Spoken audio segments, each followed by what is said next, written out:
Olha só, continuando com a caixinha. A professora muito nervosa, perdendo a noção e dizendo, eu não aguento mais vocês. Sai daí, depois continua, acho que a professora sai da sala, depois volta pra sala, esse é um relato da criança, né, que relatou pra mãe.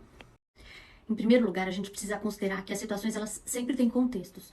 Não que algum tipo de contexto justifique, né, a professora virar pra sala e falar, eu não aguento mais vocês, tá? Mas eu acho que e por trás dessa fala existem várias coisas, vários pontos que a gente precisa olhar e que são pontos importantes. Vamos pensar sobre eles nos próximos slides. Essa questão da indisciplina na sala de aula, principalmente Fundamental 2, ensino médio, né? Sempre existiu, sempre foi um ponto difícil na educação. Enfim, professores sofrem muito com isso, sim.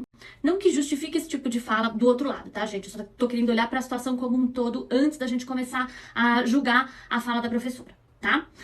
Então, isso sempre existiu. Agora, com essa volta, tá mais forte sim, porque as crianças, os adolescentes ficaram em casa, então perderam tempo de relacionamento, de aprendizagem, de relacionamento socioemocional, então volta tudo muito pior, sim. Só que a gente precisa ver o que a gente faz.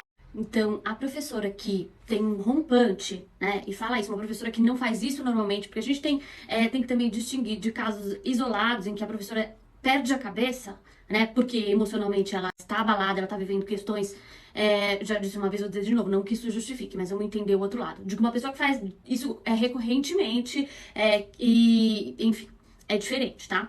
Então a gente precisa pensar nisso também. Muitas vezes a professora ou o professor precisa de ajuda, precisa de capacitação, inclusive. O que eu tenho visto é que os professores eles precisam de capacitação para lidar com essas questões socioemocionais, enfim, e isso não só dos maiores, dos pequenininhos de educação infantil, pequenininhos não, das crianças.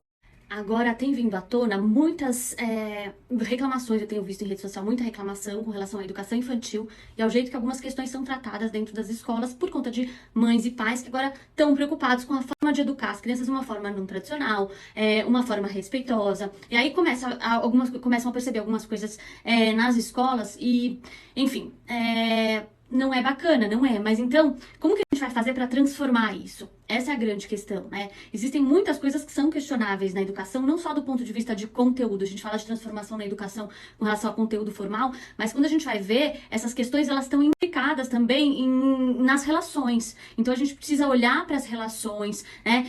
Esse olhar progressista de educação do futuro, ele tem que estar em todos os âmbitos, né? Concluindo, para não ficar muito longo, eu falei anteriormente, né, da importância da gente olhar para o conteúdo socioemocional em relação às crianças, mas a gente tem que fazer isso com os adultos também, né? As professoras e os professores também precisam ter esse tipo de formação para eles poderem lidar com as próprias emoções, com os próprios sentimentos e com os sentimentos e emoções das crianças, e aí poder olhar para essa questão das relações na escola de uma outra maneira.